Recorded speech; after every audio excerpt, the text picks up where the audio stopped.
The water wheel was just the beginning. The girl wondered in surprise who the young man was. The boy hoped this time to save his family. The events took place in Kala in the 513th year of the city's existence. A man proclaimed the beginning of the execution of Baron Solus Takahil, the former ruler of Astoria. Grifonia's northern detachment was appointed to oversee the execution. The execution was to be carried out according to all the previously agreed upon rules. The prisoner heard a strange bell sound, the origin of which was unclear. Pain was spreading through his body again, but the boy's attention was drawn to a man with a beard who was giving a speech to the people gathered on the street. Then the young man could see that he was in the central square, and an unknown man was talking about an execution. The puzzle in the young man's head came together, and his consciousness cleared. They wanted to execute him. He was already standing, tied to a stake. The crowd's expressions clearly showed a desire to throw stones at the hero, and he could even understand them. This area had once been prosperous, and his parents had spent more than 10 years achieving this. But after the boy turned 10, everything began to rapidly fall apart. The inhabitants were struck by disasters, such as a flood and war. The hero's brother died on the battlefield, and then an epidemic claimed his parents, leaving the young man with no survivors. There was only him, an ordinary man without any outstanding features. Catastrophes continued unabated. A terrible famine soon struck, and neighboring states invaded the country. People began to turn their backs on the young man, calling him an incompetent lord.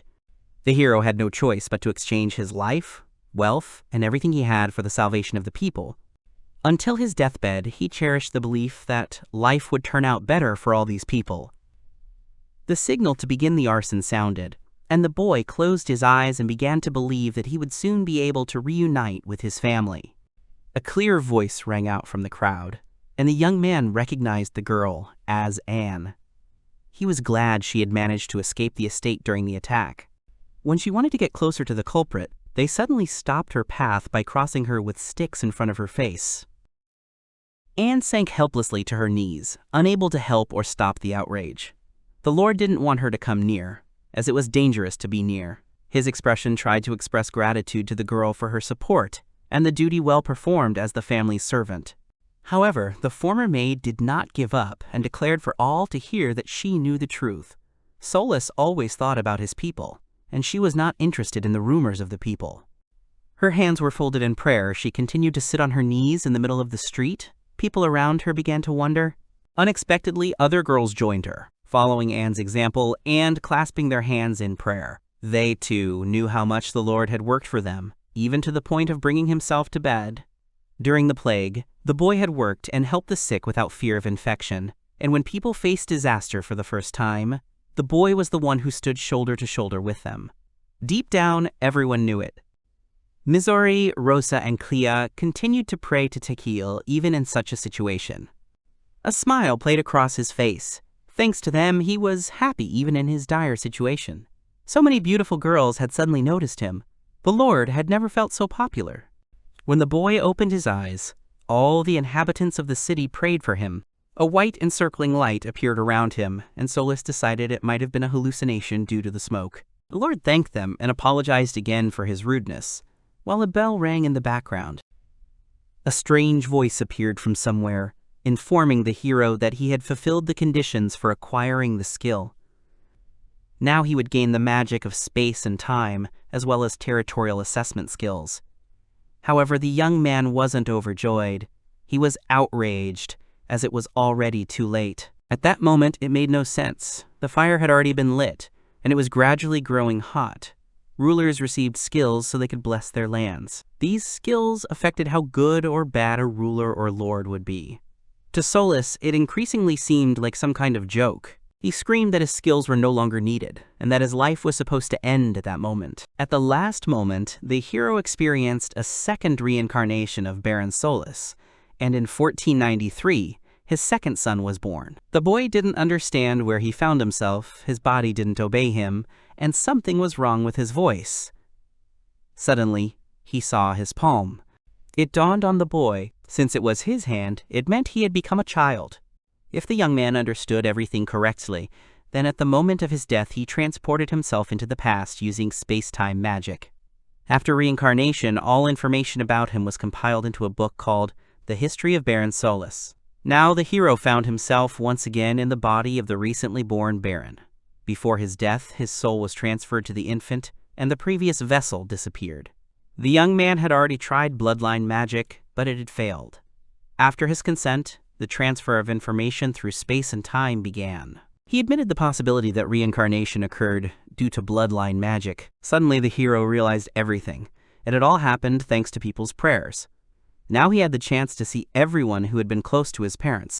The baby started to cry. Solis tried to justify it by saying that he was just a child, but the thought of seeing the faces of all those who were important to him caused a storm of emotions. The woman, hearing the child's cry, took the baby in her arms and tried to calm Takahil. When the hero was 16, his mother died of the plague at the age of 35. He saw her again at 19. The woman guessed that her son was hungry, meaning it was time for food. The boy wasn't thrilled with her plan. Though he looked childish, he was an old man at heart who understood everything, so the hero resolutely refused. The woman was perplexed, as her guess had been wrong, and her son couldn't tell her what the real problem was. His screams echoed throughout the estate. However, the hero couldn't overcome his childish instincts, and he began to feel guilty. Suddenly, he remembered calling himself an old man. This seemed strange to him, since the Lord's execution took place at the age of 20, which was far from old age. The guy increasingly ceased to understand what was happening. Various fragments of his life began to appear in his memory. As a result, the young man was finally able to understand what the matter was. The hero saw Takahiro's memories, Nishida, when he began to think things would finally get better, but the end turned out to be tragic. Tears streamed from the child's eyes, and he realized that these were fragments of his life before he became Takahil. He didn't remember what happened to his wife afterwards, but without him, the woman had no one left. The mother heard her child crying and laughed and tenderly picked him up so that he could calm down. The boy's father also came up and stroked his son's hair. He believed that Takahil's tears could have ruined his beautiful face. The eldest son, Dalek, also hurried to his younger brother and began to pinch his cheeks. His father tried to persuade him to stop. The boy told Takahil with a smile that he was there too. This family looked happy, joyful children and loving parents, but a sad end awaited them all. The hero began to worry that he might have to relive the pain of losing everything important in his life. He absolutely didn't want that, and was going to do anything to avoid that terrible future. The young man already had two weapons: knowledge from two past lives. This meant only one solution. Takahil must rewrite history. He was confident of his success, and when he could become stronger, he would change history for the second time. The hero also intended to travel to the future and meet Yuko again. Like Nishida Takahiro, he would create a new future for his wife. Although the infant could do little, the young man had ample time to devise a plan. Solis's resolve was unwavering. In 1996, the boy turned 3, and he was already engrossed in reading. His mother marveled at his passion for reading. She longed to hug and cuddle her clever son. Then the woman left and said in parting that she had a lot of work, and asked the child to behave well. Takahil could already read books, even with his young body. Furthermore, his perspective on the world had changed, allowing him to see reality differently. The level of development of his current civilization was on par with medieval Europe. The lands where the hero and his family lived were ruled by his father, Baron Solis. This place was located in Astoria, a borderland that included many other undeveloped lands. Their estate didn't look opulent, but it was quite large, the kind you'd usually see in fantasy. Magic also existed in this world, a tool used by aristocrats, and mages were respected. In the state where the hero lived, there were two levers of pressure: lineage magic and authority. Authority depended directly on how loyal the subjects were, and the people and territory received various blessings in return. Bloodline magic is directly linked to authority. It was only available to a specific family and was passed down through generations. Takahil's reincarnation was the result of such magic, and the quote story of Baron Solis was a blessing that came from the influence of the authority. The young man was especially pleased to read about the world in book form. He decided to start with the 5 major disasters. He was able to organize the information thanks to his memories, and these were the problems that needed to be solved. During the Kyle era, in 503, The Oleg River overflowed its banks and flooded the city of Gogura, resulting in the loss of most of the fields. In 506, the hero's brother died in battle against the empire, and the barony's army suffered losses. In 509, the plague killed the boy's parents and 20% of the population. In 512, famine claimed another 20% of the population, and in 513, the barony of Solus finally fell to the empire, and Takahil was executed soon after. All this seemed like a difficult task for the young man. He grabbed his head and howled, because he did not understand how he would be able to prevent such events. The maids delightedly told the lady of the estate about the cute pose in which they found the boy. Takahil sometimes fell asleep, holding his head with his hands, and the maids and his mother were very happy about this. The hero understood that a whole mountain of problems loomed. First, he needed to survive the flood, while simultaneously gathering information on the international situation, and then prepare for the Griffonian invasion. He also had to remember General Weiss. This invincible general had commanded the army, and the young man was also afraid of him. There were 5 years left before the first disaster. The young man had to find a way to cope. He tried to convince himself of his strength. At first, the boy thought so, but then 2 more years passed, and he turned 5. But the hero was unable to find a solution. Takahil tried to calm down and compose himself. Screaming wouldn't do any good. The year 498 had arrived. According to the hero's recollections, next year would see a bountiful harvest, prices would fall, and so would his family's income. After that, the harvest would be smaller, and they couldn't turn to neighboring feudal lords, which couldn't lead to anything good. If we put together all the problems of the coming years, income falls due to a rich harvest, problems begin in neighboring territories due to a volcanic eruption in the year 500, tensions in the regions increase in 501, Takahil's eldest brother dies because of it, and then all the subsequent misfortunes, then the hero has no time left at all. The young man thought hard. Soon he would use up all his resources, and at this rate he would not be able to take any measures. However, it was important to address the problems step by step and deal with the less significant disasters. Several new ones were added to the old ones. But it was worth considering that at that time the hero was a child, so he could not know the details. Fortunately for him, there was a book with the necessary story. Takahil decided to tackle what he could handle first and peeked into his mother's office. The woman was working, and the boy apologized for disturbing her. His mother, in work mode, impressed her son so much that, according to rumors, even many professionals couldn't keep up with her. The boy fidgeted with his hands, and he had one request. The woman was glad that he decided to contact her and asked what the matter was. The hero wasn't sure if she could help, but he'd heard that their artisans were very skilled.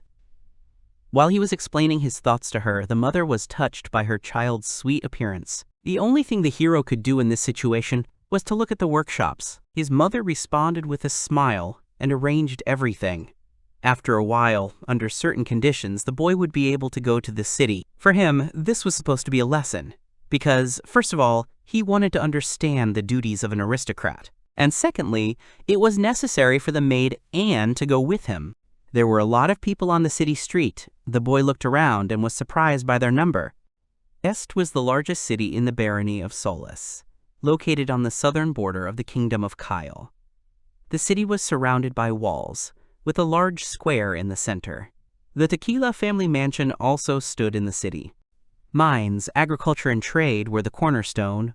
All roads led to Est. There were always a lot of people there.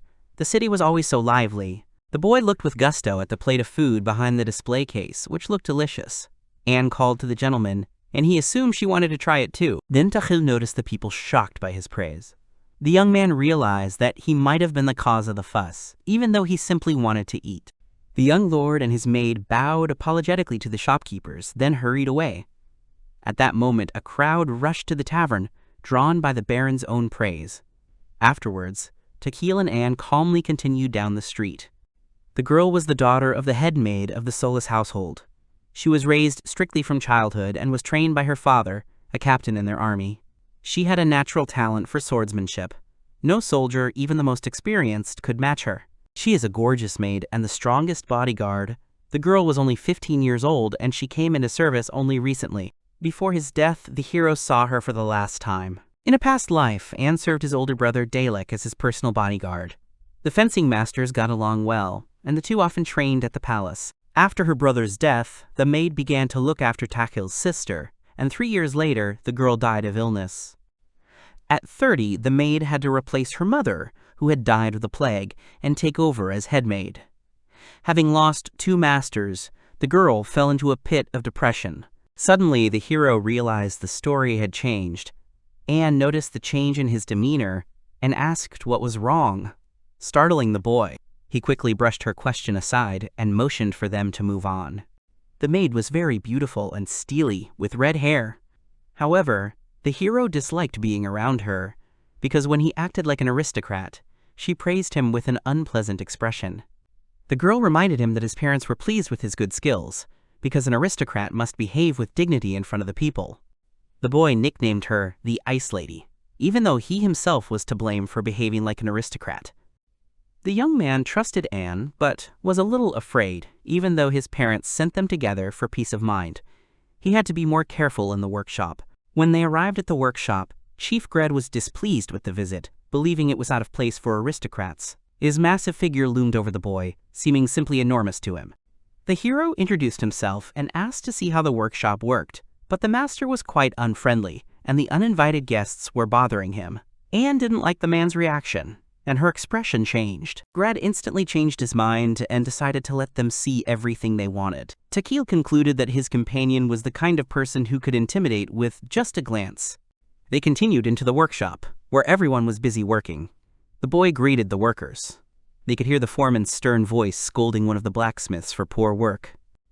The girl felt uneasy in this place, but Takahil liked everything. The atmosphere brought back memories for him. The workshop seemed to him like a familiar company from a past life, although he didn't like it. Gred looked sideways at the visitors and did not understand what kind of aristocrat this was, who was not afraid of this situation. Sometime later, Lord Solus dropped by again. The master was surprised they'd come again, but seeing Anne's menacing demeanor, he decided not to protest. The hero realized they'd hoped he'd tire after one expedition. He glanced at the maid. Although she had earned the nickname Ice Lady, Anne always protected Takahil. The atmosphere in the workshop wasn't conducive to conversation, but the young man refused to give up. He approached one of the workers and asked which wood was the strongest. The man politely replied that he was busy, but this didn't dampen Takahil's ardor. The boy intended to wait until he was free. He began asking about where the delivery would be sent next.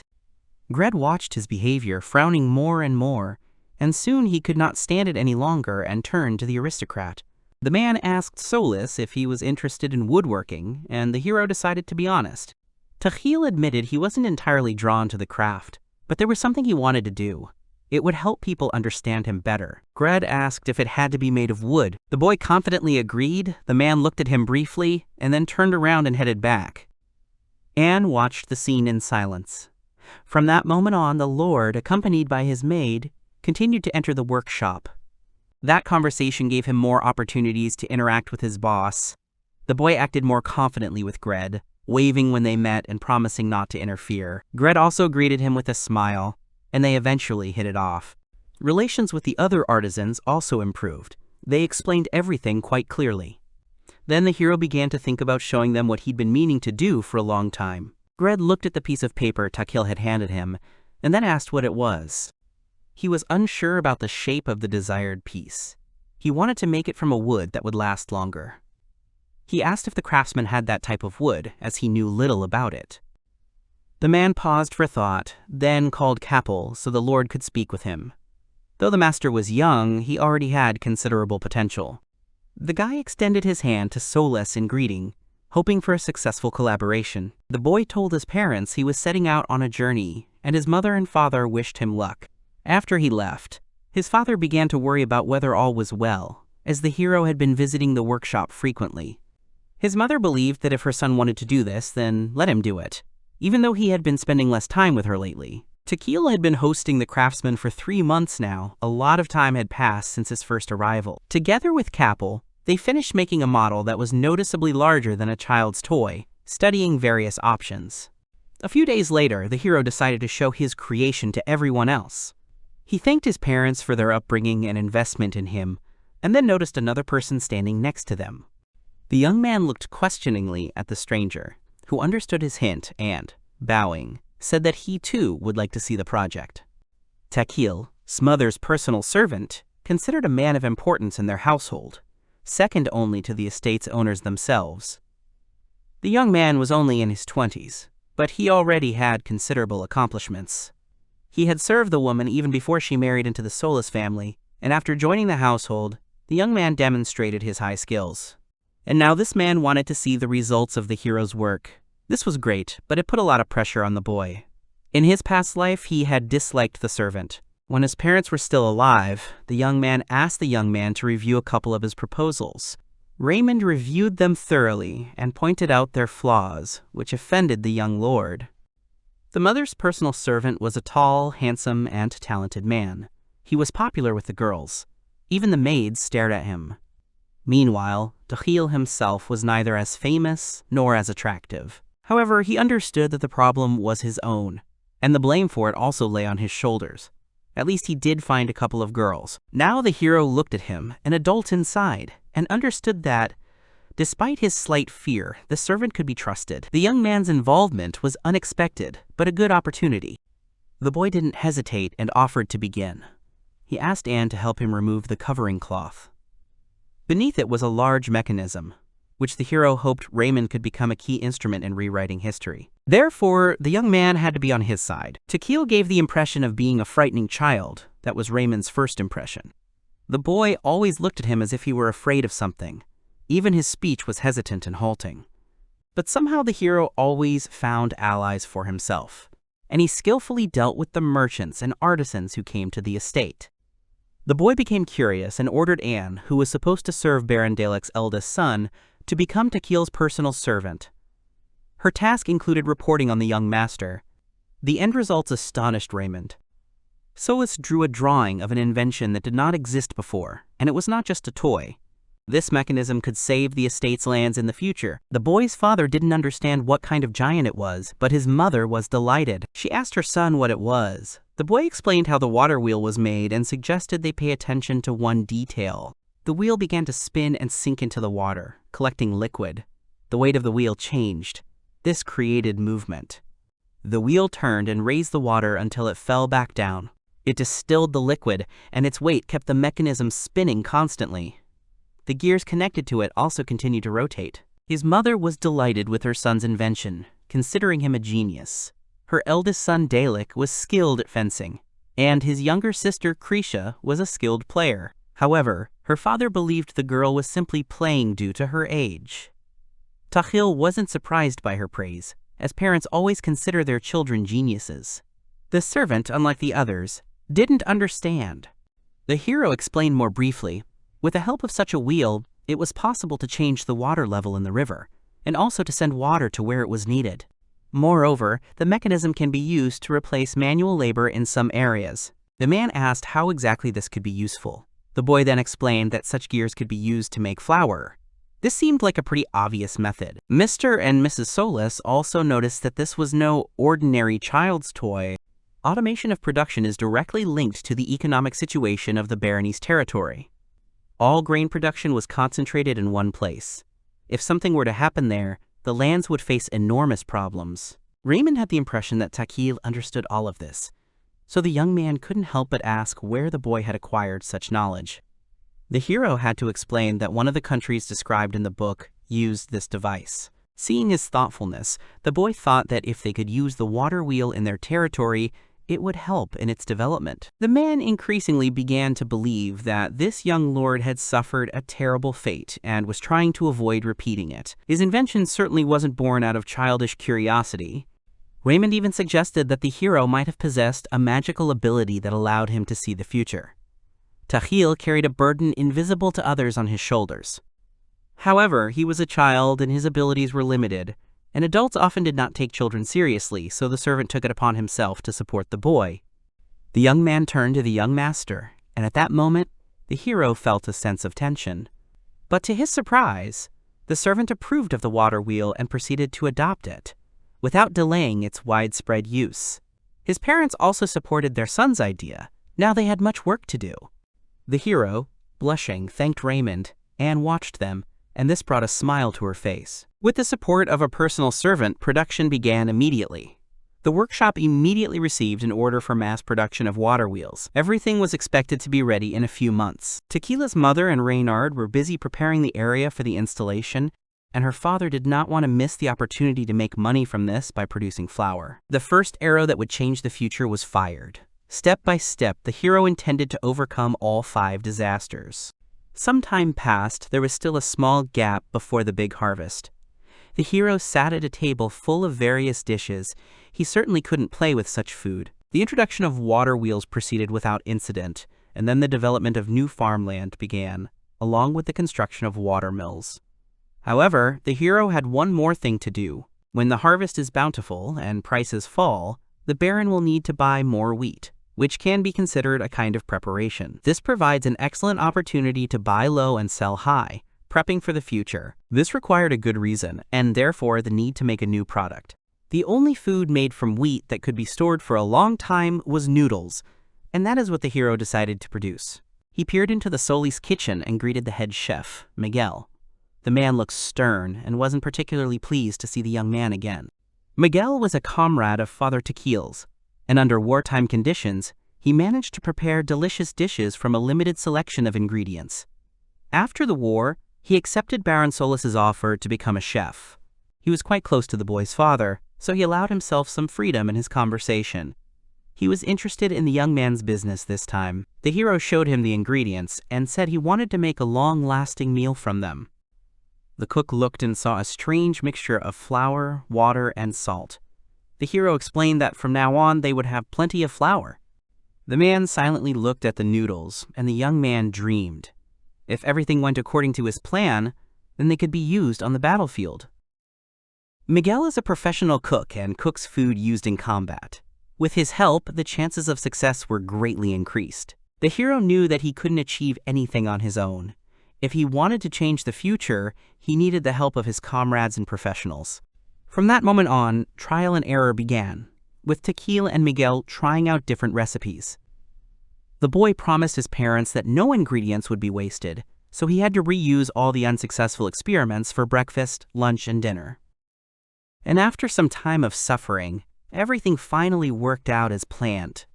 The boys were able to make it in time for the big harvest, and the hero was grateful to the cook. The older brother and younger sister wanted to try it too. The hero wondered if the dish was lacking seasoning, but there was no MI or soy sauce in this world. The kingdom was essentially landlocked, so seafood was impossible to come by. He actively tried to think of what else could be added, and soon found the answer. He had the idea of adding noodles to the container, and thus, instant noodles were born in another world. Just in time, there was a lot of bamboo growing on the barony's territory, and many monsters lived to the south of Astoria, separated by a large bamboo forest. This plant could reproduce very quickly if left unchecked. This meant that people living nearby cut bamboo almost daily. Low demand made it inexpensive. Noodle production began with cutting a small hole in bamboo and filling it with noodles. The sound of a long stick of flour being inserted into a half-empty box struck the hero as amusing. He and Miguel selected the appropriate seasonings. Then all that was left was to add water and heat it up. The result was a delicious noodle soup with a delicious aroma. Then the question arose of how to get the noodles out of the jar, but in this situation too, Miguel saved the hero, and the instant noodles project was successfully completed. Takahil was pleased with his success. Such supplies could be sold in case of famine or war. The young man hoped his father would like it too. Suddenly, he heard a strange sound. The container was completely ruined. The bamboo had released moisture, but the dried bamboo also could not be used due to the risk of possible fire. The guy thought of foam, but it didn't exist. He was irritated, and several months passed in this state. Then a big harvest arrived. This signaled the beginning of the 5 plagues. The first sign of the end of the Solis barony appeared in the 499th year of the Kyle era. It all began with a bountiful harvest, but then the wind brought black volcanic ash from neighboring lands. People began to notice it and worry that it might become a bad omen. Takahil was 6 years old, a serious-faced boy who watched the villagers and shared their concerns. He had reached them because of a volcanic eruption in Griffonia. The book about the Baron's history didn't mention the dangers of ashes. A maid distracted him from his thoughts by announcing the time for a meeting. The hero decided to use the ashes to secure acceptance of his proposal. For his next arrow, the one that would change the future, he needed a sense of impending danger. This year, the harvest was supposed to be abundant, but next year the opposite will happen. The barony of Solis had to survive the first disaster at any cost, because in case of failure in the first stage, all subsequent catastrophes would finally crush it. The family began mass-producing flour and noodles, but it still wasn't enough, and they couldn't rely on aid from neighboring countries or territories. The barony of Solis managed to grow significantly in just a few years. Neighbors like the Viscounty Haremy and Viscount Goman still did not accept him. The only friendly territory to the Takahil estate was the barony of Cornell, but they would be busy with their own problems and would be unable to provide assistance. And by the time the war with Griffonia begins, Solis must deal with the poor harvest themselves. The boy's entire family gathered in the meeting room at their estate. The hero was worried. The current situation was different from the water wheel performance. After all, now a 6-year-old child would be involved in deciding the affairs of the entire territory. Solis's lands is the result of the work of Takahil's parents. When his father received the land, it contained only small towns and villages. Furthermore, much of the land was uncultivated. My mother was an earth mage and specialized in soil assessment. My father wielded the spatial magic, spatial storage, which allowed him to store large quantities of anything in a spatial pocket. This is how Astoria became a large enough territory to rival its neighbors. The ruler of the lands himself traded like a merchant, so other aristocrats nicknamed him Merchant Baron, and he even liked it. The hero admired his parents. They were great people, having achieved such a great result in just one generation. He was worried whether they would accept his proposal. Takahil congratulated his father, as he had heard of a good harvest coming, and the people were very happy. The man held his head tensely, knowing that if the harvest was too abundant, the problems with the stumps would only get worse. In this world, taxes were based on the amount of land a person owned. With a good harvest, farmers could take more than usual. Farmers paid taxes in produce and also used some for seed, with the rest going to market. Consequently, the larger the harvest, the lower its market price, leading to lower incomes. The hero told everyone present that the large harvest had its drawbacks, so he found 3 options that would avoid these problems. A bountiful harvest was the perfect opportunity to implement these 3 things, which would allow them to be prepared for potential threats. The father was tense about his son's new idea. The boy was asked to express himself in simpler words.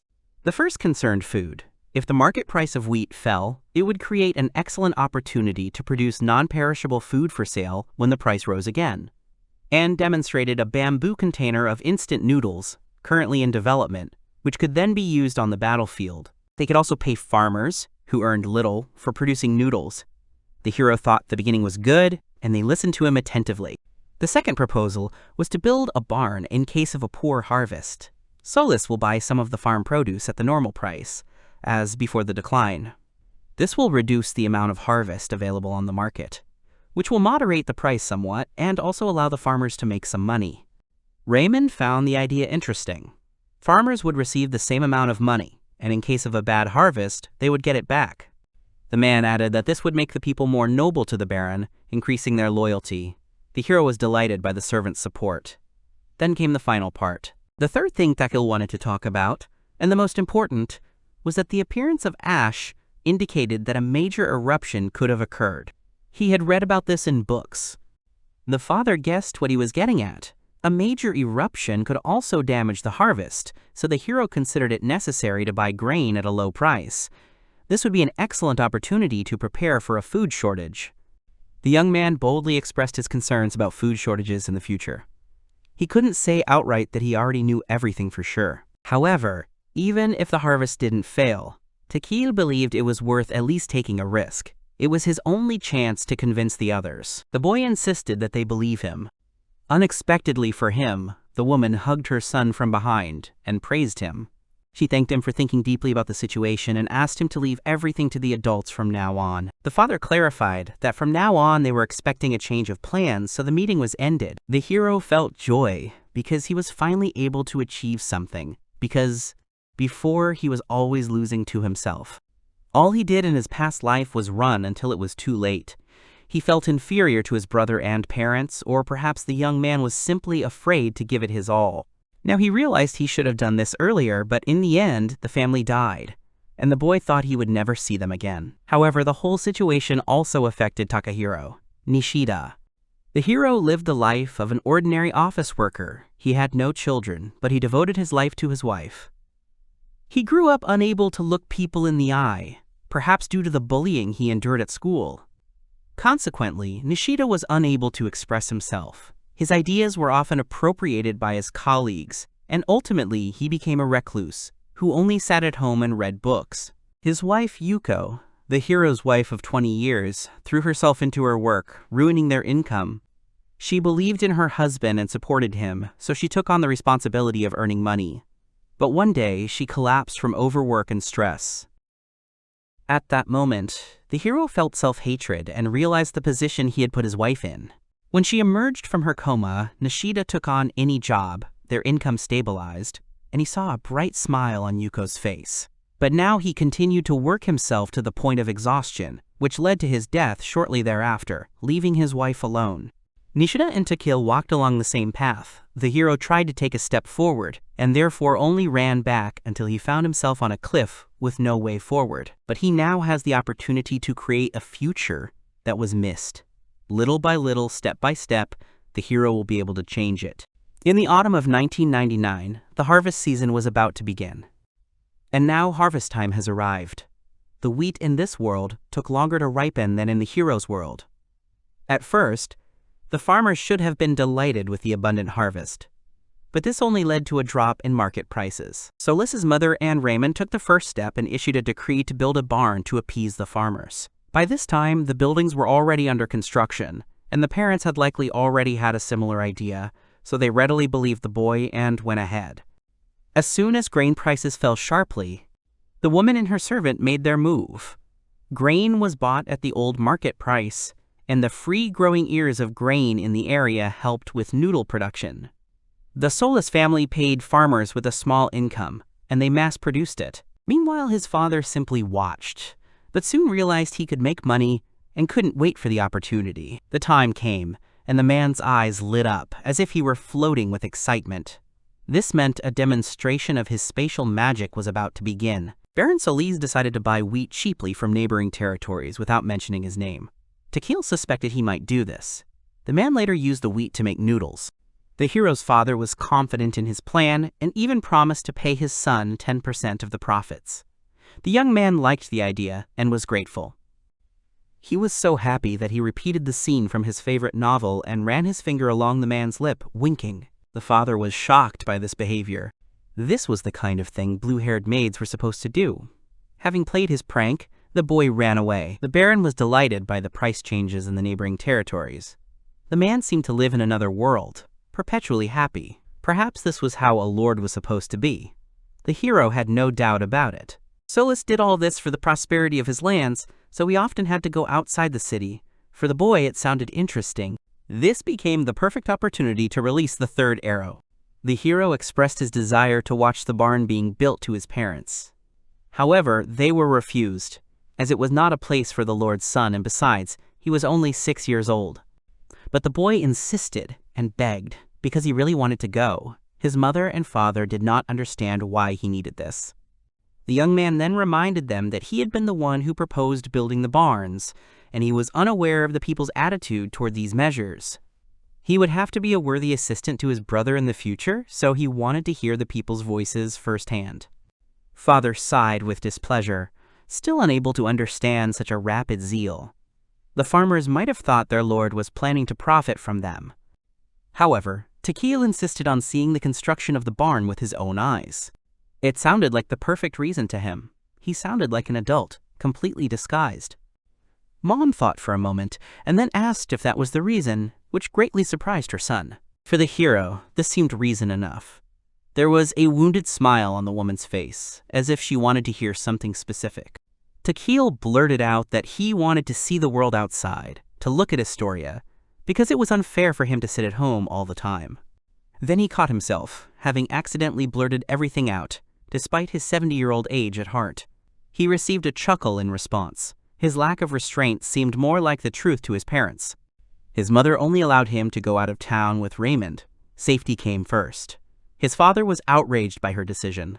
Takahil underestimated the woman, but it turned out she understood everything. The man tried to explain to Chris that this was not the right thing to do, but in response, she scolded him for traveling only with the Dalek. Apparently, her husband couldn't understand his younger brother's desire to imitate his older brother. Suddenly, the woman thought he might be against her decision, and a frightening expression appeared on her face. The father immediately gave in and instructed his son not to interfere with Raymond and not to get underfoot at the construction site. Thus, the hero managed to come to an agreement and resolve everything. The mother hugged her son, because in this world there were many bandits and monsters. Even in the territory of Astoria, it was dangerous to move. Moreover, if anyone learned that the Baron's son had gone somewhere, something unexpected could happen. Therefore, it was decided to increase security, and the boy felt ashamed of the inconvenience caused. He was allowed to visit 3 villages and 1 town near Est, but he was still glad to be able to leave the city. His trip went smoothly under Raymond's guidance. They even stopped at a village by the river, where the young man got carried away and began teaching the villagers how to properly build a barn. Afterward, the boy feared the servant would tell his parents everything, but Anne and Raymond promised to keep silent, and Takahil saw them winking at him. The hero even asked the man to help him with the 3rd arrow of the future. He laid out all his knowledge, and thus the final plan for defeating the disaster was born. Late in the fall of 1999, a boy joyfully ran to his parents' home, holding a magnificent turnip. His parents were, to put it mildly, shocked. The father asked his wife when their son had managed to become a farmer, because at this rate they would start calling him a barren farmer, looking at the previously empty yard planted with vegetables. The hero took action to combat the food shortage and began growing turnips. They were also grown in this world, but for feeding livestock. However, they were a tasty and healthy vegetable, much loved during the 3 kingdoms. A joke even arose about a Chinese military commander growing turnips right in his camp. Takahil asked Raymond to find out about the methods of growing it, and the best one turned out to be the method of growing it in fields. The boy, using pressure through his mother, asked his father to find a merchant to whom he could sell turnip seeds. Miguel was busy creating recipes for delicious dishes from this vegetable, and now the hero's lunch and dinner again consisted of unsuccessful attempts by the cook. The hero collected the information and planned to send the seeds to 10 different locations in case of a poor harvest. Then he experimented with growing them and went overboard with pulling the turnips out of the ground. Anne picked him up and brushed the dirt off the young gentleman's face with Neil. The boy thanked her, but sometimes the girl was frightening. Solus expected the maid to constantly scold him, but Anne, on the contrary, was supportive. Takahil saw his brother and asked him if he would like to harvest the crops together. However, Dalek declined. The young man decided his older brother didn't need this. The Solus family had done everything possible, and now the boy felt prepared before the poor harvest began. In the 500th year of the Kaling era, a portent of ruin occurred. The volcano god of Graphonia was enraged, and black clouds filled with ash began to cover the kingdom. This would lead to drought and crop failure, the people would begin to starve, and discontent would grow in their hearts. In the spring of that same year, in the city of Est, a boy looked out a window into darkness. He asked his mother when they would see the sun. Would it really always be this dark? A short time passed, and the clouds dispersed, illuminating a blue sky. The residents were glad to see the sun again, but rain still refused to come, threatening the harvest with drought. Fear gripped the people's hearts once again, but the barony was prepared. Chris ordered the water wheels to be turned on to pump as much water as they could. It was also necessary to monitor for any breakdowns. It was also impossible to allow the river to dry up. People had to survive this disaster. If they hadn't had a water wheel and prepared food supplies, the same thing would have happened again. The woman ordered her servant to report to her all information about other countries and territories, even if it seemed insignificant. Chris knew she had to give it her all. In the conference room, they compared notes. Everything was going according to plan. Some even said the Baron's family had saved their lives. However, it was too early to relax. They still had to keep an eye on finances and supplies. The hero asked if this meant they were dealing with the problems. Takahil felt things were going well, but he needed to hear it from someone. Fortunately, they won. Turnips grew well throughout the region, and everyone was grateful for the chance to survive the winter. The hero hoped it was delightful, but his father's appearance unsettled him. They managed to overcome a poor harvest, poverty, and famine, and even made some money selling their wares. The Solis also provided aid to neighboring territories to avoid conflict. Two obstacles remained to be overcome. In the future, the hero would have to deal with border conflicts. After the meeting, the boy went to his room. As soon as he learned of his victory, fatigue overwhelmed him. The hero had been unable to relax for a long time, as it could have led to exhaustion and death. Suddenly, he heard a voice from his father's office. The voice sounded more like a lamentation of fatigue. The boy who was eavesdropping decided that it was his fault. Returning to his room, he couldn't understand why this was happening. The maids noticed his pose and were touched, but he rebuked them, saying he was dealing with serious problems. The girls mistook it for academic difficulties. He was concerned about their relationship with the Viscounty, Gomen, who were neighbors. In the past, their relationship had soured over the purchase of grain. But this time the Solis managed on their own, so there were no such difficulties. They even shared turnips with their neighbors when they needed food. But the head of that territory still believed the Baron was simply taking advantage of a difficult situation to make money, which was uncharacteristic of an aristocrat, so he refused the offer of assistance. The man actually believed that it was wrong to interfere with nature and change the flow of water. Moreover, their neighbor on the other side, the Viscounty Caramia, was also hostile. It was beneath them to eat cattle food. In the 506th year of the Kyle era, a young swordsman of light will find himself trapped by an enemy's cunning plan. He saved many of his soldiers' lives, but he himself was unable to return. The first one the Solis family lost was a Dalek, only 5 years away. Takahil's brother was a powerful swordsman, so he clearly wasn't defeated in a fair duel. The winter of 501 was expected to be particularly cold, and all territories would suffer. Farmers would begin to die of hunger, so the population in the cities grew, and with it, their discontent. Many people fled Astoria. However, even before such trials, Viscount Homan remained hostile, and the boy's parents and Raymond didn't understand it.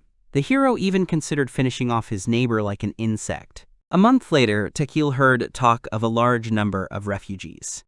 Solis. Parents were talking about people's concerns about order in the city. Their conversation was interrupted by their son rushing inside, hurrying to tell them about his proposal. After listening to him, the idea seemed interesting, and they wanted to give it a try. Sometime later, in the city of Astoria, many hungry people sat in the streets. As the future changed, new events emerged, and the problems with the Viscounty reminded the hero of this. But he couldn't have imagined that standing before him would be the one he feared most, Captain Weiss. The hero's name was Solis von Takahil, who lived in Astoria, the territory of the Kingdom of Kyle, which belonged to his family. This was his third life. First, Japanese office worker Takahiro Nishida, in which he became a recluse, caused trouble to his wife and then died of overwork. Second, the second son of the Solis family, Takahil. This family had to face many hardships, which they could not overcome. But just before his death, the young man gained the ability, and spatial magic was activated, thus beginning his third life. The boy was going to change the future and save his family, and then use magic again to change his life with Yuko and make her happy. In the 501st year of the Kyle era, Takahil turned 8 years old. The boy leaned back in his chair, happy to have finished his homework. This was, after all, his third life. And in all that time, he'd managed to master at least 15 years of aristocratic education. It was easy for him to get work done first thing in the morning. The young man grabbed his jacket and hurried down the stairs. Anne noticed that the gentleman was about to leave and followed him. She wanted to take his jacket, but the guy refused. Suddenly, an 11-year-old Dalek jumped on him.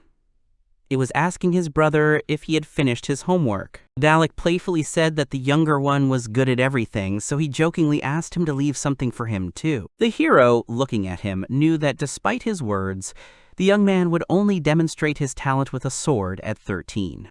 A year later, his first battle would take place, and in his 16th year, Dalek would make a name for himself, and all his neighbors would begin to fear him. In his past life, he had been far more useful than the hero himself, who had done absolutely nothing. But now the boy knew. If his brother followed the same path, he would die in battle. Now Takahil wasn't about to let that happen. The elder noticed the younger's gaze and asked what was wrong. He started tickling him because his brother was hiding something from him.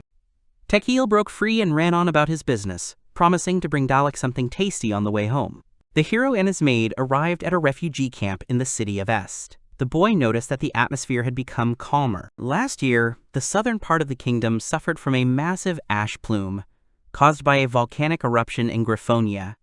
This caused drought and poor harvests. Water wheels and noodle production appeared in the barony of Solis. The neighboring viscounties were unable to cope with the crop failure, and the refugees had nowhere to go, so they poured into Est. If their numbers grew too large, public order could be compromised.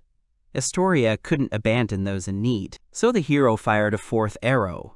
With the help of Raymond and others, a refugee camp was established outside the walls. This concentrated those hoping for help in one place. The hero suggested stopping by the administration, the maid agreed, and they set off. The heroes were at the camp's administrative office. The girl announced that everyone needed to register first and asked them to line up.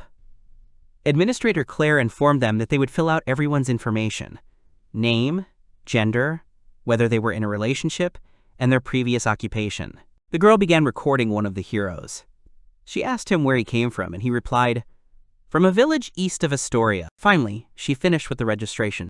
She gave the heroes the cards they would need to get food and work, so they couldn't lose them. Each card has a unique number, so they can't be exchanged. The girl thanked Claire. She also added that work can be found on the notice board, as they are currently recruiting people to improve the refugee camp. She warned them that if they had any questions, they could enter the consultation room through the central door. The girl thanked her again. Claire called the next person over. She saw a boy in front of her and immediately called out his name to get his attention. Mr. Takahil replied that Claire was doing a great job. She was a little embarrassed and thanked him. A refugee working in the administration fell at the gentleman's feet and began thanking him for allowing them not only to live here but also to work and be paid for it. He admitted he couldn't even imagine how they could ever repay him. Someone told the gentleman that something was happening there, but he didn't understand where. Someone called him young gentleman genius, but the hero didn't quite understand why they considered him a genius. While the refugees bowed their heads before the gentleman, someone shouted at them. Claire emerged from her booth and warned the refugees not to do that. She ordered them to get back to work. They apologized. Claire herself also apologized to the hero for letting everyone know it was his idea. Takahil mentally replied that he didn't mean for things to turn out this way. He asked her how they were doing. She replied that everything was great. Some of the workers were refugees, and they had settled in very quickly and were now helping others. She added that everyone here is grateful to him, because thanks to him, people here have tasty food and jobs. After all, she herself lived in an orphanage and is very pleased to see smiles on people's faces. Afterwards, she apologized for being distracted from work. The girl turned her back and was about to leave, but Mr. Tahir called out to her. He thanked her for her work. She replied that it was no trouble to her. Then the hero exclaimed that it was time to help the others. Establishing a refugee camp was essential to combating the next disaster, and many different things were needed for that, but not everything at once. Although it was basic, they were able to organize it quickly. At that moment, the gentleman saw a huge line of people and asked them to move to a different spot. He admitted that he recommended Claire for this position, because she was very good at this type of work. The cards were custom made by Carl and were thought of by the gentleman and his team at the very last minute. That was the fourth arrow fired. Takahil added that something else had changed. Anne, who had always been there, had become very gentle with him, as had Raymond. She no longer scolded him and treated him with respect, even though he was noticeably younger than her and she could sometimes exaggerate. However, the Ice Lady was no longer there. She became an indispensable ally for the hero.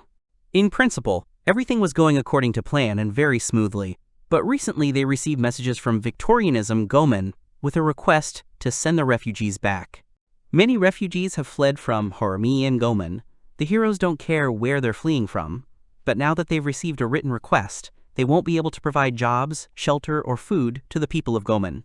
If that were the only problem, refugees aren't so simple either.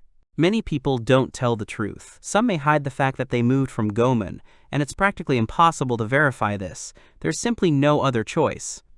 So right now, they have virtually no choice but to continue working in the same way. A few days later, refugees are asked to join the queue. Takahil shouted instructions to the people that they should ask their names and where they came from, especially if they were not from Astoria. Someone from behind attracted the gentleman's attention. A man in a cloak appeared before the gentleman. He asked if they were Viscount Goman's mercenaries and if they could get food. The other men standing behind him looked at the gentleman with disdain. Takahil was a little taken aback. The hero considered whether he should respond in kind. He asked if they were indeed former mercenaries of the Viscountry, Goman. The man became angry, replying that he had broken the contract by getting rid of them because he didn't want to waste food on them. In that case, Takahil replied that it wasn't a problem. He assumed the mercenaries must have had a very hard time. If they registered at the counter, they'd be given food. The hero added that they just need to stand in line and register one by one. The man replied that he was grateful to him, and he added that now he was the master's debtor. A couple of hours later, Mr. Takahil was helping with the dishes. The hero turned around and called out to someone from behind. The man told Takahil directly that he'd been told the boy was the son of a local lord, and that the entire camp was his idea.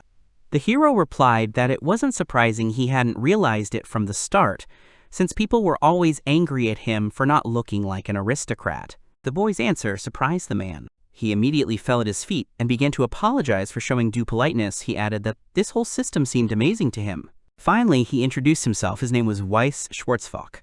The hero replied that he was Takahil, Baron Solis's second son, and was pleased to meet the new refugee. On behalf of the 30 mercenaries, he thanked the boy. Weiss added that, although he looked young, he was the leader of the double-headed hawk mercenaries. The boy laughed, saying that he should be surprised rather that he was younger than the mercenary in front of him. Weiss continued, saying they couldn't get help from those they served. They weren't even given food. The hero thought to himself that he'd heard his name somewhere before, so they entered their territory to go through it and find a new employer in Griffonia. Takahil was surprised by his words. Did they really need a new employer in Griffonia? After repeating this phrase, the boy instantly turned white. He threw the basket of dishes on the ground and screamed. Takahil was filled with horror at the mercenary's words. Now he finally remembered where he knew this name from.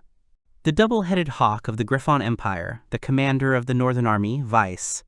In 12 years, he will be the one to conquer Astoria. This was the man who had executed Takahil in the past. Weiss and his team immediately began picking up the dishes the hero had dropped, and he also asked him if Takahil was tired. But the boy replied that everything was fine and thanked them for helping him. The memory of the bearded man began to fade in Takahil's mind. He had a beard at the time of his execution, and that was all the hero remembered from that time. He thanked the mercenaries once again. Weiss warned that if they could help him with anything else, they would be ready to repay him. If necessary, Takahil could call them. The hero thought it was quite obvious to order them not to go to Griffonia. This was an emergency. So he needs to figure out what to do right now. Sitting alone in the room, Takahil thought about what he needed to do to avoid death. An invincible young general of Griffonia, the Black Hawk commander of the double-headed Hawk army, he fought on the Empire's southern front, a brilliant tactician who never lost. He supported the Third Prince, thus becoming a key factor in his ascension to the throne. After the Third Prince becomes emperor, he will launch an invasion of the kingdom. A memory flashed through his mind of the moment he set out for the battlefield in 513 of the Kyle era, when Takahil was 20 years old. He set out along the shortest route to the southern front. Although they would lose in numbers, he must fulfill his duty. An urgent report was heard at the front that a huge number of people were approaching from the Demon Lands. There were more than 5,000 of them. Although there were already 50,000 Imperials at the front, Takahil couldn't understand where the extra troops had come from. Weiss secretly separated a portion of his forces to break through to the capital, thereby deceiving both the enemy and his allies. The hero decided to delay them so that the people could evacuate. Then General Weiss accepted his surrender and guaranteed that the people would survive, and then he was simply executed and never crossed paths with him again. In the Viscounty home and was treated badly, so he swore allegiance to the Griffonian Empire. If he went to the Empire again, he would become a big threat in the future, considering how he was treated in the Viscountcy. They were all exhausted and suffering from hunger. Considering that they still had to somehow get to the Empire, Takahil doubted that they would all reach the Empire alive. The hero reflected that because Weiss's team had been treated with disdain and he had lost many comrades, it now became clear to him why he hated the country of Tequila so much. At that very moment, the boy remembered that it all started because of Gomen.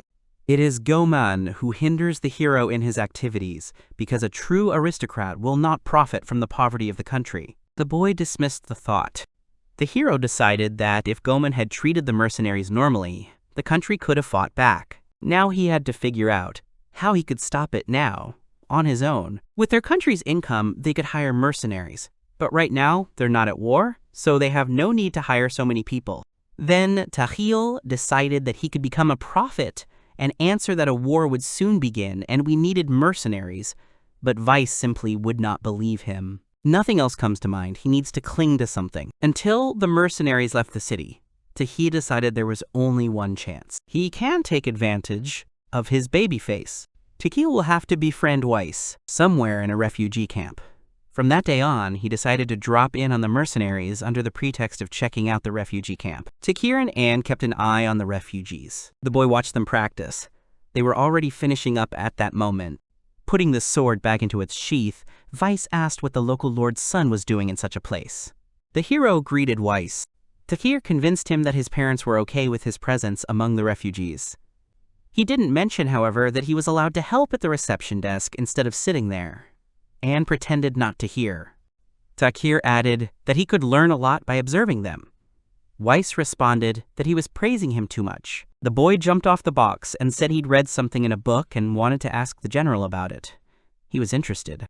The hero then continued that the Kingdom of Kyle and the Griffonian Empire had very strained relations, and he asked if a new war could break out against this backdrop. Weiss actually found this interesting and laughed a little. The mercenary replied that the empire was currently at war with another country, and they said that there would be no full-scale invasion for now. But they decided to go to the empire to find work there. Takahil thought he'd known it all along. Everything was going the same way as in his past life. But incidentally, he'd earned the rank of general by defeating the Sula County. Weiss continued, right now, if the invasion does begin, the troops in Markgraf Team the Habsburg will be able to hold their ground. Their soldiers are strong. Besides, they have well-fortified fortifications there. Takahil asked again if he was really talking about Fort Southgate.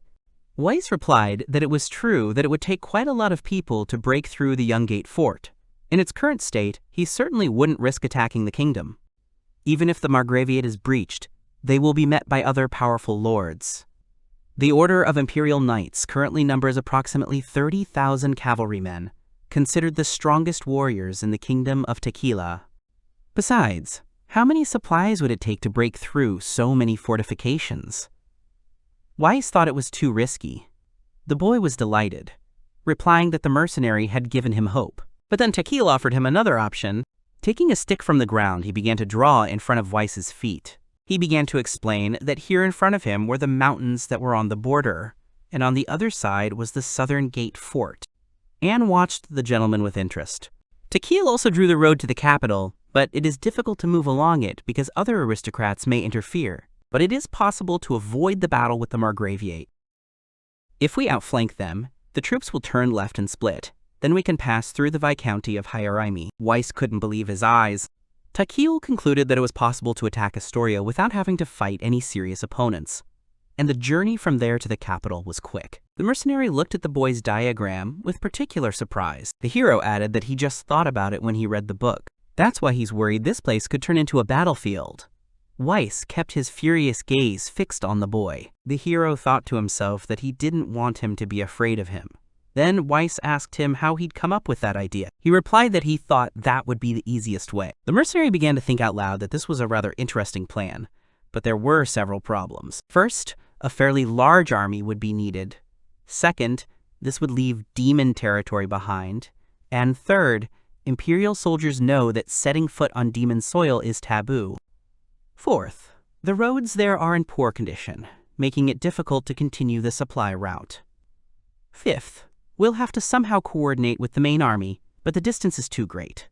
Weiss continued to think. He concluded that, in other words, the army would be at a disadvantage, and battles with monsters were inevitable, and it would be almost impossible to continue under such conditions. Ultimately, the mercenary decided it wasn't worth the risk. Takahil silently countered that in 12 years he'd pull off exactly the same stunt. The boy thought Weiss knew where he was going, and knew a good route. The entire army consisted of cavalry, so they made their way through the demon lands quite quickly. The mercenary is well aware of the dangers of demons, but with the empire's knowledge, he was able to pull this off. Furthermore, the roads were improved at the time to ensure easy transportation of food during the harvest season. Thanks to this, he will be able to achieve victory on his own terms. Takahil thought that if they failed to meet in their past life, it would lead to his execution. Then the boy asked if he was worrying for nothing, and apologized for such a stupidity, but Weiss objected, saying that his idea was truly interesting. Moreover, the mercenary added that if the Imperials used this strategy, they would need a base behind them, because the Margraviate could catch up with them and strike them in the back, and that would mean defeat. Tigun would be best, since it is close to the border, and the position there is advantageous. In addition, Weiss admitted that he heard that there is a settlement there where people make a living by hunting demons. Weiss admitted that this was exactly how they had planned to go to reach the Empire. Takahil decided that these conversations would lead to nothing. Then he decided to turn to the best strategist he knew for help. The hero decided to turn to the best strategist. He came to him, apologizing for wasting his time, but the boy replied that he was actually glad to. The boy began to explain to him that he would like to offer something to his parents, but he did not yet know how best to do it. He asked Raymond to help him. The boy didn't refuse. Then the gentleman was surprised that he agreed so quickly. Takahil began to tell what he would like to do, but a maid suddenly entered the room and interrupted him. She informed the gentleman that the tea was ready. Raymond stated that if you make decisions quickly, you can make mistakes. Takahil sat on the sofa and drank tea. He thought that this drink calmed him down. Raymond just watched him. The guy declared that they could now begin the conversation. The hero said he'd like to make 2 proposals. First, he would like to accept all refugees as citizens. The country is currently struggling to absorb so many people, but they rely on them. Furthermore, this would be an excellent opportunity to improve production in the region. He asked Raymond what he thought. The boy replied that it could be useful, but he didn't understand how the boy intended to implement it. They can send new citizens to develop Mount Tigun. Raymond was interested in the gentleman's idea. He asked the boy why he thought Mount Tigun was suitable for the country. Takahil noticed that the boy seemed to have already figured everything out, but he still told him that most of the refugees were from the cities of Gomana and Hirimi. Since they want to hide the refugees from these 2 territories, Mount Tigun is the first idea that comes to the boy's mind. Besides, it's an excellent strategic position. They can fortify themselves there, which will be useful in the future if they decide to colonize the demon lands. After listening, Raymond asked the boy for a second offer. Takahil asked the strategist if he had heard about the 2-headed hawk mercenary, to which he replied in the affirmative. He said he'd already spoken with him and found him to be experienced and talented. The boy added that they used to regularly defend their borders, strengthening their military hills every day. Such mercenaries would be very useful. He admitted that he believes that they should not be missed. The strategist thought for a moment. The boy continued to say that he thought they could afford to spend money on them so they could get bodyguards they could trust. This was a wonderful opportunity to strengthen the city's forces. He asked the strategist if he too thought it should not be missed. As soon as Takahil finished, he asked Raymond's opinion. He replied that hiring 30 people would be quite expensive. Smiling sweetly, he asked if this was all his master wanted. Takahil thought the strategist had seen right through him. Then the gentleman added that he had already checked everything, and he realized that Anne had already told him everything. The boy continued, for example, they can use mercenaries not only as simple soldiers but also give them other jobs.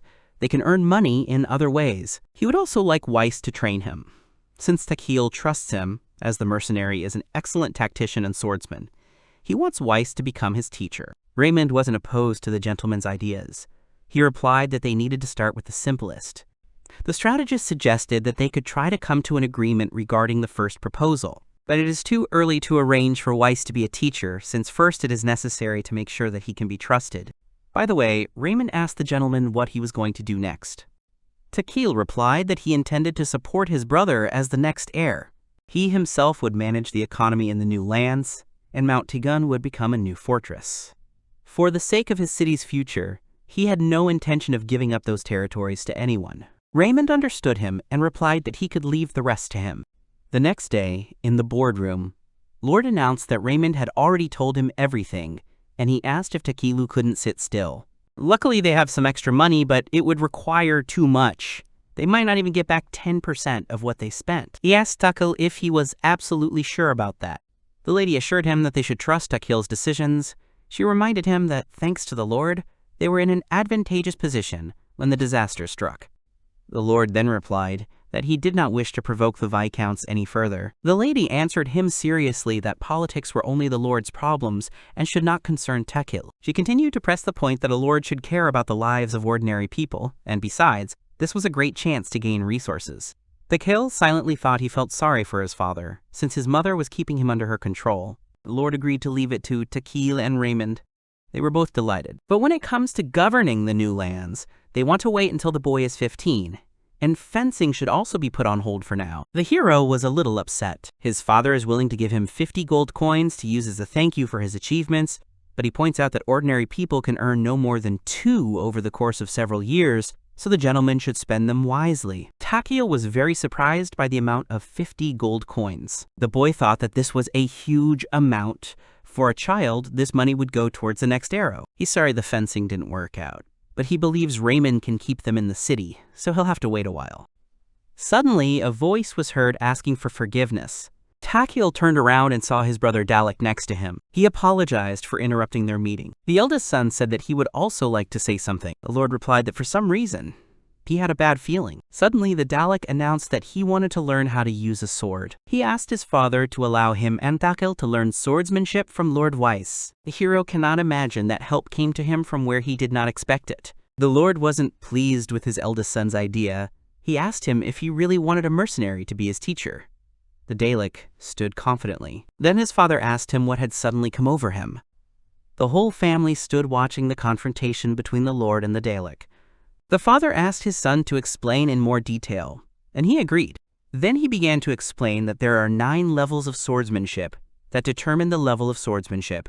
No experience, beginner, swordsman, experienced swordsman, fierce swordsman, virtuoso, sword demon, holy sword, sword fight. Most of the soldiers aren't particularly high-ranking, but my father and 2 other people in the territory are high-ranking, and there's no one stronger in their territory. The son continued to say that their army was renowned for its bravery, but in reality, they had few good swordsmen.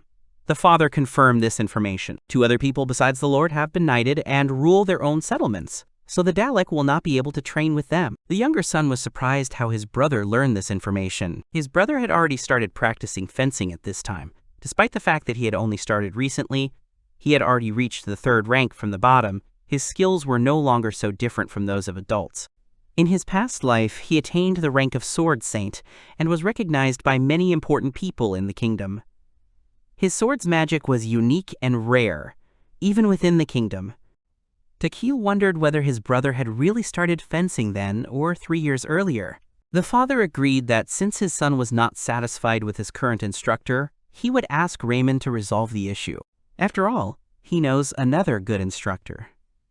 But before the Lord could finish speaking, Dalek interrupted him. The son stated that in any case, Weiss's sword level is Sword Demon. He added that this mercenary is of a higher rank than his father himself. His words deeply hurt the Lord. Their father replied that he understood everything. He promised to let us know if he could reach an agreement with Weiss a little later, and asked both sons to wait for a definitive answer. Dalek smiled sweetly at his younger brother. They both thanked the Lord. The meeting ended there, but before doing so, father decided to learn more about Weiss. Once he had enough information to be trusted, Weiss was appointed as a fencing instructor. The mercenary himself was also open to the idea. Takahil admitted he was lucky his brother supported his idea. Perhaps he would become even faster and stronger. He admitted that he used to be afraid of his brother, that he didn't want to interfere with the burgeoning genius, and now he thought it was stupid. Maybe that's why he was so thoughtful that day. He mentally apologized to his brother for bothering him. A mercenary training ground. Weiss declared training over for the day. Soli von Dalek thanked his teacher for the training. Takahil also studied with his brother, but it was much more difficult for him. He was completely exhausted. It has been 3 months since the Solisfan brothers have been learning fencing from Weiss. They train 3 times a week, once at the mercenary training grounds and 2 other times at other sites. Weiss is a strict teacher and a true demon, but his eldest son has adapted easily and is calmly acquiring new skills. Takahil thinks his brother is already a fierce swordsman. His father also can't believe that the Dalek is learning so quickly that now no soldier can defeat him. Dalek replied to his brother that he himself had wanted Weiss to be their teacher. The hero thought to himself that there was nothing more to add. Unlike his brother, the hero is very weak even for an 8-year-old child, and even from the first rank he cannot yet climb higher, although they both study under the same teacher. After training, Takahil fell asleep by the tree, but everything else except fencing is going according to plan. They've already begun sending refugees who agreed to develop Mount Tigun. First, they plan to build more inns and shops there so hunters can stay. It's a small thing, but it will help start something bigger. Takahil admitted he'd prefer to sharpen the walls there to create a fortified area. Mercenaries will also take part in the development. They're currently preparing for the expedition. They'll send a construction team in 6 months, and full-scale colonization will begin next year. Thanks to Raymond, everything is going smoothly. Takahil is glad he decided to trust him. As for Weiss, he's in charge of field missions. He's busy with work, leading the Aesthesian monster hunts, and also training the Lord's sons. His mercenaries have signed a 2-year contract. Then they plan to renew it annually. Suddenly, someone interrupted Takahil's thoughts. The older brother thought he'd already rested and offered him a little sparring, but the hero declined. Dalek threatened that he would just stand there, but the boy replied that he would just laugh at him. While the brothers argued, Weiss calmly watched them. Takahil concluded that in any case, it was a good thing they had bet on Weiss, so now he could clearly breathe a sigh of relief. Now the hero was going to prepare for other disasters. In Takahil's room, someone shouted to him that his order from the workshop had already arrived. He asked for the order to be brought to his room. The boy was happy that the item they had asked Carl to make was already ready. It would be another arrow fired. The army of the Barony of Solus will suffer great losses, which will greatly affect its fighting strength. This is the 4th of the 5 plagues that will soon occur. In order to avoid this, he decided to use this item. These were firearms, but not just any bow. A weapon that would allow him to attack from a long distance, a weapon that would allow him to penetrate a soldier's strong armor, a weapon that could be used without special training. He had such a weapon in mind. Carl helped create it. First they needed to improve the production of bows. First they made a composite bow, and then added metal to improve the range. But wielding such a powerful bow requires immense strength, making it impossible for most soldiers to use. But Geld succeeded. The stocky man warned him that wielding such a bow would be difficult. Therefore, it was time to embrace modern technology. They used components from a compound bow, specifically the pulleys that pull the bowstring. They created a sort of handle to improve the weight. In other words, they created a crossbow with components from a compound bow. It's been 3 years since he started going to the workshop.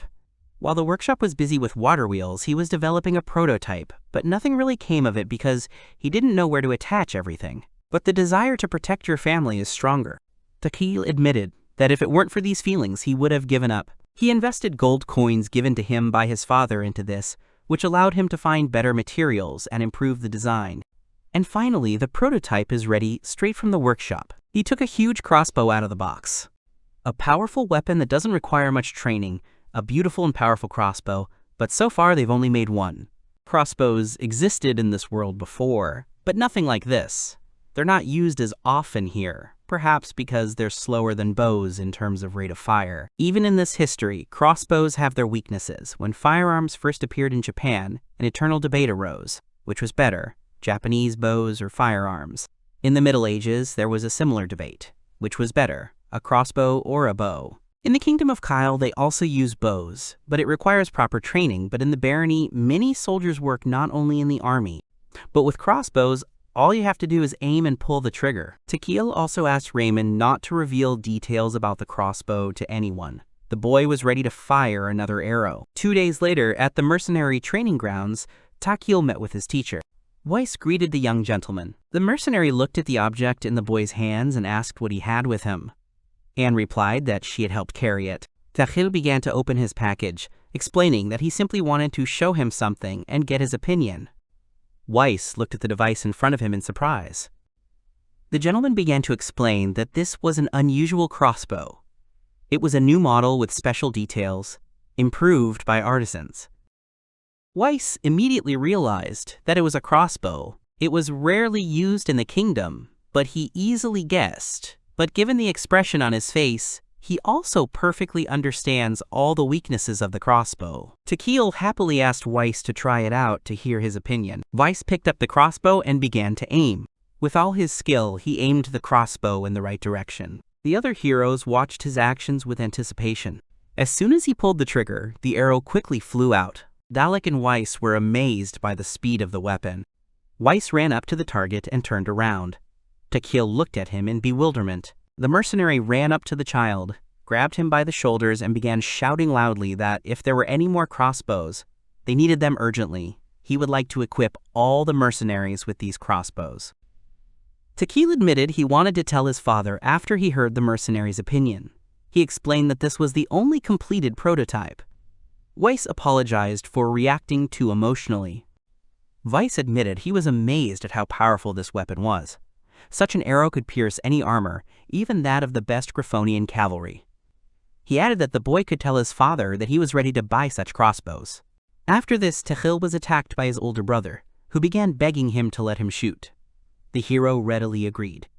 His brother continued shooting without stopping until Anne herself scolded him. The next day at the estate, Takahil thanked his parents for their time. He apologized for gathering the whole family so unexpectedly, but he wanted to show them something. Takahil signaled to the Dalek that it was now his turn. The boy stood with a crossbow in his hands. The courtyard of Baron Solus's family. The Dalek was ready to fire his younger brother's improved crossbow. He took aim, and he fired. The arrow flew out instantly. The whole family was shocked by what they saw. Dalek rejoiced at the accurate hit, while his father could not believe what he saw. The Lord wondered aloud what such a form and power meant, and he asked his son if Takahil had really read something from books again. He explained that all the parts were taken from different mechanisms. They tested it today and asked Weiss for his opinion, and he said that a single crossbow like that would easily pierce the armor of even Griffonian cavalry. But the father was angry that he did not tell him about such a weapon first. Then Takahil continued the presentation of his new weapon, saying that even a soldier who had never used one before could handle this crossbow. He thought it was an excellent option. The Lord agreed that he was right. Someone called out to Lord Takahil. Raymond pointed out that the crossbow's main weakness was that it couldn't be fired as often as a bow. He looked at the boy and asked what he had to say about that. This will mark the beginning of the campaign against the coming war. Takahil and Dalek stood firm and said they had a proposal. The eldest son announced that the entire army would be equipped with the new weapon developed by Takahil, as the greatest threat to them now was the Empire's iron cavalry. They are absolutely powerless against their onslaught. Archers won't be able to penetrate their armor, but this crossbow can easily pierce sheet metal. There are currently about 400 soldiers in the army, and if each of them were armed with such a crossbow, they would be able to fight. Furthermore, the son promises to keep the secret of this crossbow's creation. He promised to make sure no one learns the design. They plan not only to mass-produce this crossbow, but also to begin distributing it throughout the lands. If even 10% of the population can use it, that would be a significant advantage. The Lord declared this a good option. Takahil said he understands that producing 800 shooters is no easy task. But first, he proposed building a shooting range that would use regular crossbows. They plan to use the shooting range not only to train soldiers, but also to allow ordinary people to shoot, so that people can have fun and at the same time lay the foundation for a future militia. They can prepare small prizes, etc. The parents confirmed that Takahil had an interesting proposal, that people could practice shooting in exchange for prizes. In addition, the gentleman added that people's skills will grow and they will become excellent shooters. The Lord was very interested in the idea that ordinary people could become part of a full-fledged army. Dalek added that he tried this crossbow yesterday and it was quite fun to shoot. He thinks this plan might work. Takahil confirmed that his brother was right, that people would have to hit the target, and they would receive prizes for good results. Then they will hold monthly tournaments so that people can compete against each other. The third stage will be a major tournament where people who did well in the monthly tournament will participate. The fourth stage will involve organizing bets on the tournament. The winners will be able to receive money, and they can use the money from the bets to organize the tournament and the reward for it. Takahil enthusiastically declared that they would create a system that would be open to everyone, and if they could organize a tournament, the results would be wonderful. Finally, he asked his father what he thought. Over time, the tournament could become a special event in their territory. They could use entertainment to turn the people in their territory into a force to knock on their door. He admitted that he thought the idea was quite good.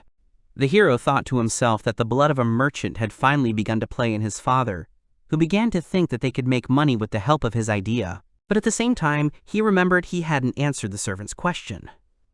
A crossbow's rate of fire was indeed slower than a bow's, but that depended more on how it was used. Rotating between units will allow for continuous fire.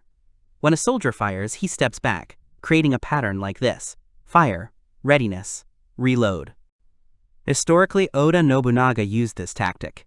It would allow them to easily fend off iron cavalry. Takahil said this would compensate for the rate of fire, given that there would be many archers. Raymond was surprised by the boy's words. He thought that this could really be done. The dialect claimed that even a skilled swordsman couldn't handle it, but the younger brother replied that he certainly could, but in any case, such arrows would pierce any armor. Takahil asked the family to imagine how amazing their army would be, and he added that he hadn't told Weiss about this. The brothers smiled at each other. Raymond declared that the Lord had lost the argument. He didn't argue with that. The children's mother pretended that everything was fine, although she was a little tense. The gentleman called out to Raymond. He ordered his servant to mass-produce these crossbows, but to keep it under wraps. They were also planning to build a shooting range where regular crossbows would be used. The servant understood the order. Takahil was ordered to prepare a list of what would be needed to keep the shooting range operational, and his father left the hiring of the necessary staff to him. He leaves weapons research and tactics to the Dalek. His father asked him to be careful that no information falls into the wrong hands. In the end, the Lord ordered that all expenses would come from regional funds. That was all. Soulless brothers rejoiced at their victory. Finally, Takahil added that Weiss wanted such a crossbow for himself, and that's why he had an idea. They might start paying him a smaller amount in exchange for the crossbows. Naturally, only on the condition that he doesn't reveal the crossbows' secrets. At the same time, they'll be able to test the new crossbows on monsters and suggest improvements. If they agreed, they would be among the first to use their crossbows, and thus gain future instructors to help teach people how to shoot. Lord responded that it was an excellent idea. Dalek was surprised when his younger brother learned to use people so deftly, to which Takahil mentally replied that he had to wiggle. Afterwards, the eldest son suggested that his father try out the crossbow too. Their mother didn't mind. Takahil reasoned that if they acted, they would have time to fight the Iron Army. It was important that the people of the land also be able to defend themselves. Their soldiers might not be enough if they wanted to protect everyone, and bandits and monsters would certainly appear, which they would need to defend against. If humans become a serious force, there won't be anything to fear, and more soldiers can be mobilized in case of war. Dalek shouted that he was a good shot for a first-timer. The eldest son advised aiming higher first. The mother wanted to try shooting too. Raymond rejoiced at the Lord's success with the crossbow. Takahil thought that people seemed to like it. He was glad that his plan was in motion. This marked the beginning of a new future, where the soulless shooters would take their first step towards glory. They also decided to give the new crossbow a name. It was decided to call it the Estor crossbow. In the city of Est, in a small workshop, the blacksmiths were hard at work when someone entered the workshop. Solis brothers and Anne entered the workshop. Takahil thought there were even more people there. One of the craftsmen greeted the master. The head of the workshop, Geld, thanked his youngest son for coming to see him. He announced to the others that a gentleman had come to see them. All the men bowed respectfully to the Lord's son. But Takahil admitted he felt a little uneasy at such a greeting. Geld didn't take his words seriously. He then asked what business they had come to see them about. The hero replied that he wanted to see how Estor crossbows were manufactured. Held immediately knew he wanted to discuss the new product. He immediately called Carl over. But Takahil was worried, saying it wasn't urgent and could be discussed when they had time. The boy said their work was more important. Held replied that the watermill and crossbows were still his best inventions. He added that these were his ideas, so listening to him was also their job. Takahil felt pleased by these words. Anne reacted strangely. Inside the workshop, there was another room where Held invited his guests. Takahil thought that they really did have another room where they could talk without disturbing anyone. Afterwards, the boy gave them the drawing and asked them to look at it. The men asked what it was. The boy explained that it was a crossbow that could fire once, but it was not an urgent project, so they should still concentrate on producing Estor crossbows. He explained where the bolts would be located, and by pressing the lever, the crossbow could be reloaded. At the same time, The bowstring is pulled to fire the bolt. Zhuge's crossbow, it is unknown whether it actually existed, but it is said that it was invented by Zhuge Liang, and it could solve the rate of fire problem. Takahil thought, why not try creating it? He admitted that he had quite a few hobbies, one of them being a love for the era of the Three Kingdoms and the entire continent associated with it. The boy thought he might be able to hold this crossbow in his hands here. The craftsmen began asking about production details. They quickly began to go over the drawing among themselves, deciding how best to manufacture the invention. Geld ordered the tools to be brought immediately. Then Takahil panicked and asked them to stop. He tried to assure them that this could be done later, since it was much more important to deal with the Estor crossbows now, and he also asked them to tell no one anything about this. The men asked the boy to rely on them. He and his brother decided to take a look at the production of Estor crossbows, replace some parts with metal ones, and so placed an order with blacksmiths. Now they could deal with the coming war and strengthen the borders. Takahil thought they would definitely make it in time. He was pleased that mass production was going well. They gave quite a lot of crossbows to mercenaries. Weiss met with the Lord in person to discuss the terms.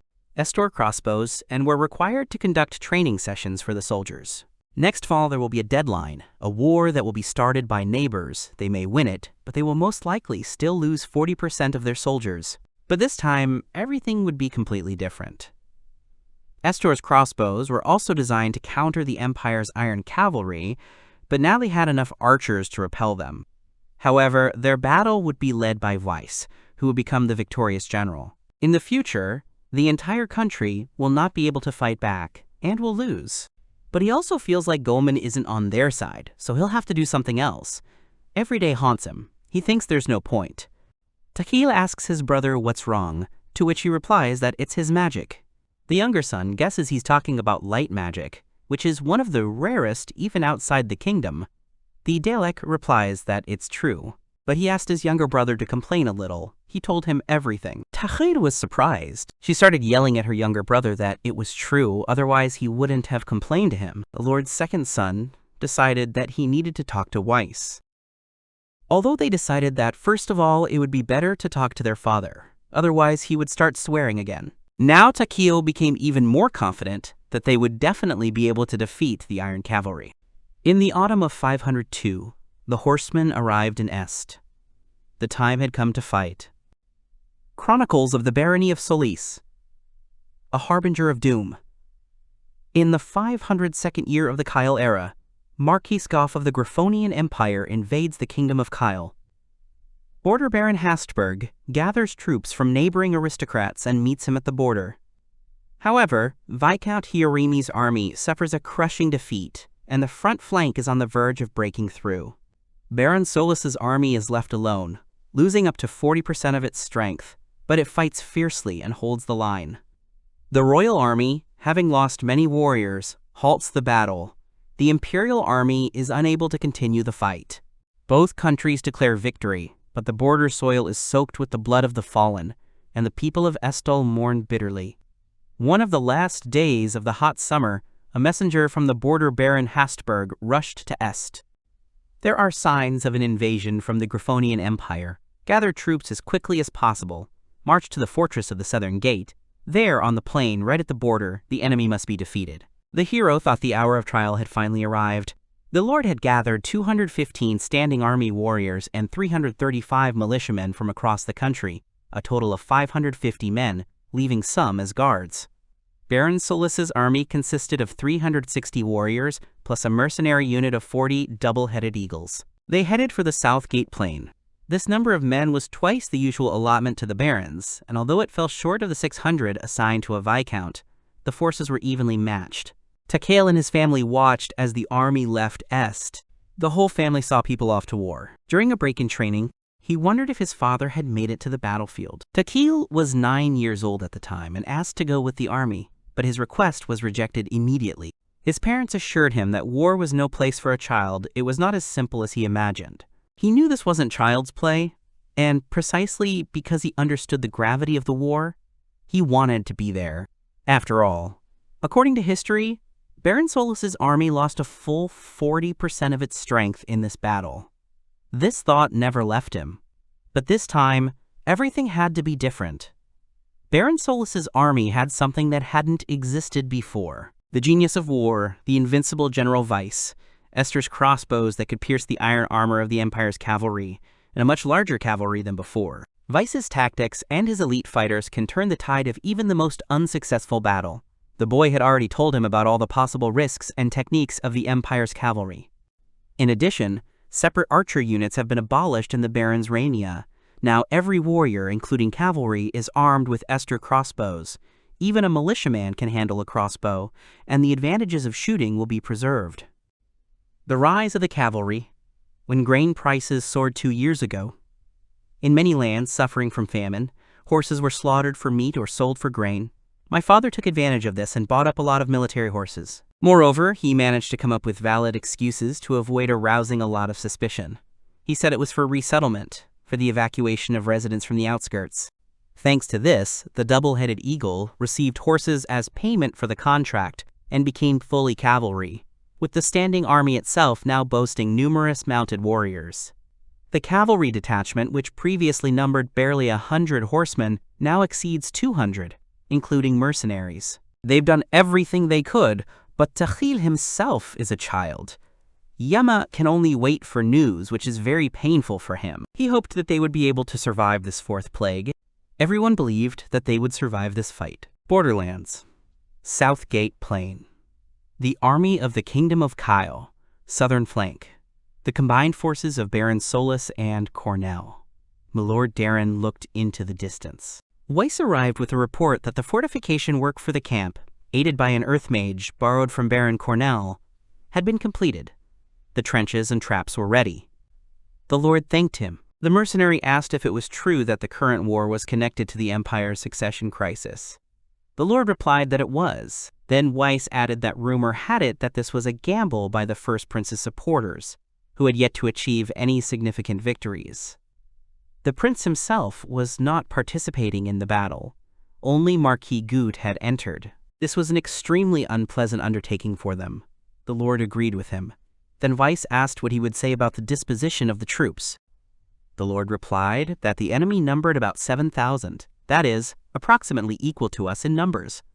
They formed a fish-scale formation, preparing to advance, while the Lord chose a crane's wing to encircle and meet them. The basic idea was sound, but too dangerous. Weiss asked what he meant.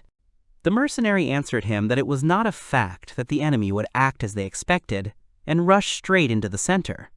He continued by saying that although the commanders had taken advantageous positions on the hills, this had resulted in the wings being overextended and spread too thin. Huge wings would be unable to act in concert. The mercenary assumed that the enemy would most likely destroy them piecemeal, moving from the right flank to the left.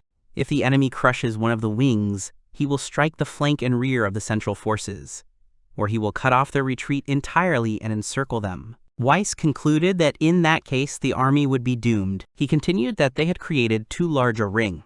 It lacked depth, was easily breached, and there was no communication between units. Many allies would simply stand idle, not engaging in combat. Given equal forces, this was a fatal miscalculation. He was especially concerned about the right flank, where the troops of Viscount Guman and Hirumi were stationed. There is mistrust and hostility between these lords. He wanted to finish his thought, but the Lord interrupted him. Solis replied that they had long regarded each other as sworn enemies. If the enemy concentrates their forces on the right flank, Solis and Cornell's outer troops will find themselves isolated, like easy prey. The Lord thinks that this is turning out badly, and that one must fear not only one's enemies, but also one's allies. If the Viscounts decide to settle old scores and retreat even a little under the pressure, then the heroes will find themselves in a trap. The Lord confirms the danger is real. Weiss thinks the same. He believes the enemy understands his fear. The enemy's main force is the Iron Cavalry of Gout. They are completely confident in their power. If they accept their frontal attack, they will not be able to resist. Weiss confirmed his words, but if they accept it directly, there will be a chance they can use their self-confidence.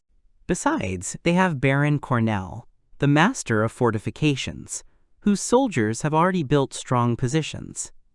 Weiss added that 400 of his men were armed with Estor crossbows. They now had 200 cavalry, which they didn't have before. And finally, they have a secret tactic. Their allies don't know about her. but with her help, they'll be able to put up a worthy fight. Moreover, the brave Viscount Curious is on the left flank. If he supports the attack and closes the wing, they'll encircle the enemy. Then they will be able to turn the tide of the battle in an instant. Weiss noticed the Lord's strange grin. The Lord said he hadn't made a mistake in appointing Weiss as his advisor. He'd heard the barons, sons had asked to speak on his behalf, and Takahil had been particularly insistent. He didn't immediately understand why his son was behaving this way, although he admits that he had been thinking the same thing from the very beginning. The mercenary bowed, saying it was a great honor. The enemy had already begun its attack at that moment. Thus began the battle that would later be called the Battle of the South Gate. At that moment, the war began. Griffonian Army Headquarters. Marquis Goat reported that the Kingdom of Kyle had formed up for battle as expected. He thought they didn't even understand why they had been given the territory on the hill. The Marquis believes that his opponents only have defense in mind, so they climb the hill, thinking that it is winning territory. Goat ordered to act according to the plan. The center and right army should distract, while the left wing rested the enemy's right flank. He decided to leave the Iron Cavalry in reserve, so that when the moment arrived, they would have to break in and crush their right wing. The troops of Viscount Gomen and Viscount Hyorimi entered the battle. Weiss decided the enemy had followed their intended plan. He ordered all Baron units to prepare for a long-range salvo. Sniper positions are at predetermined locations, and everyone must wait for the signal. The mercenary asked to convey what he said to all the troops. He realized that the enemy had figured out that their right flank was assembled crookedly. While the center and left wing kept them within range of arrows, the main force would strike the right flank, fall in numbers, and smash them piecemeal. Everything is going according to plan. The enemy wants to collapse the two Viscounts' lines, then bring in the Iron Cavalry to supplement the remaining forces, and then strike at the defenseless side of the headquarters. Weiss decided that numbers were everything on the battlefield, and besides, the Viscounts' troops were already demoralized. The Lord replied that it was a matter of time. Hyorimi's troops were struggling to withstand the enemy's might. They were waiting for the order to retreat. There were too many enemies. Weiss cursed.